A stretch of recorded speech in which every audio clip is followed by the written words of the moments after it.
आज जापान की टेक्नोलॉजी को भविष्य की टेक्नोलॉजी कहा जा रहा है, जो अपनी हर टेक्नोलॉजी को इतना परफेक्टली बनाते हैं कि दुनिया में शायद ही कोई ऐसा देश होगा जो ऐसा कर पाए। आज जापान के रेलवे सिस्टम की हर जगह तारीफ होती है।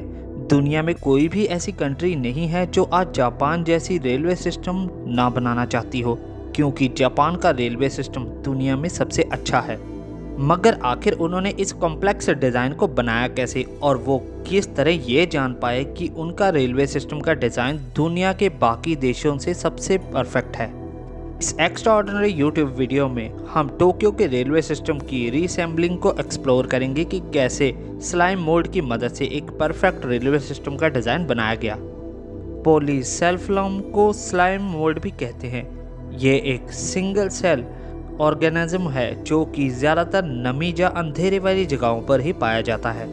ये आमतौर पर नीले रंग का होता है और दूसरे माइक्रोस्कोपिक जीवों की तरह ही ये भी फंगल और बैक्टीरिया को खा सकता है। मगर सोचने की बात यह है कि आखिर यह सिंगल सेल जीव आखिर हमारी परफेक्ट रेलवे सिस्टम को बनाने में मदद कैसे कर सकता है।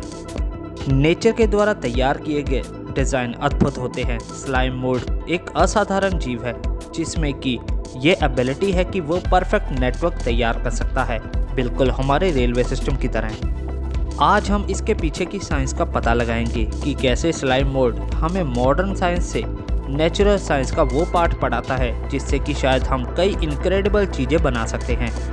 टोक्यो की रेलवे सिस्टम एक हलचल भरी शहरी जीवन रेखा है। ये एक लिविंग ऑर्गेनिज्म की तरह काम करता है जो कि समय के साथ साथ तब्दीलियों को अडॉप्ट करता रहता है। लेकिन क्या हमें जो कहानियाँ इसके बारे में सुनने को मिलती हैं, क्या ये उससे भी कुछ ज़्यादा है? तो हमारे साथ इस जर्नी में हम टोक्यो के रेलवे सिस्टम के बुनियादी ढांचे और स्लाइम मोल्ड के ग्रोथ पैटर्न के बीच इंफ्रास्ट्रक्चर के समानताओं को बताएंगे। देखें कि कैसे टोक्यो का रेलवे सिस्टम लाखों यात्रियों की लगातार बदलती ज़रूरतों को पूरा करने के लिए अपने रूट्स चेंज करता रहता है। अब इस अडॉप्टेशन एबिलिटीज़ की कल्पना करें जो स्लाइम मोल्ड के अद्भुत तरीके से करता है, क्योंकि ये उसमें अपने लक्ष्य तक पहुंचने के लिए सबसे आसान रास्ता चुनती है। ये कुछ उसी तरह है जैसे हम इलेक्ट्रिकल सर्किट्स में देखते हैं, जहां इलेक्ट्रिसिटी वहीं से होकर गुजरती है जो उसे सबसे आसान रास्ता लगता है। अब चाहे इस नेटवर्क को जोड़ने वाले ट्रैक स्टील के हो या फिर लिविंग ऑर्गेनिज्म के, इन दोनों में जो कनेक्टिविटी है वो एक समान है। इसको साबित करने के लिए साइंटिस्ट के द्वारा 2010 को रिसर्चर्स की एक टीम के द्वारा जापान में उनके द्वारा टोक्यो के रेलवे स्टेशन का एक मैप लिया गया।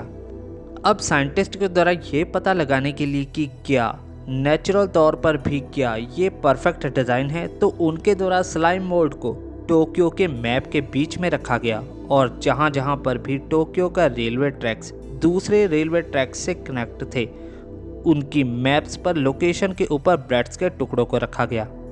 जब साइंटिस्ट ने उसे 24 घंटों के लिए छोड़ा और जब उन्होंने इसे दोबारा 24 घंटे के बाद देखा तो वो हैरान हो गए, क्योंकि स्लाइम मोल्ड के द्वारा बनाया गया रूट डिज़ाइन परफेक्ट था। वो टोक्यो के रेलवे रूट से मैच कर रहा था। मगर यहाँ सोचने की बात यह है कि जिस रेलवे नेटवर्क सिस्टम को बनाने के लिए और मैपिंग करने के लिए जापान के इंजीनियर्स के द्वारा सालों लग गए, उस स्ट्रक्चर को इस स्लाइम मोल्ड ने केवल एक दिन में ही बना दिया। इस तरह हम देख सकते हैं कि भले ही हम टेक्नोलॉजी में कितना भी आगे निकल जाएं, शायद दूसरे ग्रहों पर भी कॉलोनीज भी बसा लें, मगर हम शायद कभी भी कुदरती चीज़ों से उतना करीब से समझ नहीं पाए हैं अभी तक। तो हम देख सकते हैं कि कैसे एक सिंगल सेल जीव ने इतनी कॉम्प्लेक्स मैथमेटिकली सिस्टम को एक दिन में ही तैयार कर दिया। मेरा सोचना है कि हमारे इंडियन साइंटिस्ट को भी इस जीनियस आइडिया को हमारे रेलवे सिस्टम को परफेक्ट बनाने के लिए यूज़ करना चाहिए। आई होप, मुझे लगता है कि मेरे द्वारा दी गई ये जानकारी आपको ज़रूर अच्छी लगी होगी। अगर जानकारी अच्छी लगी तो चैनल को सब्सक्राइब और वीडियो को लाइक जरूर कीजिएगा और बेल आइकन की घंटी दबाना मत भूलिएगा ताकि आपको हमारी आने वाले वीडियो का नोटिफिकेशन मिलता रहे।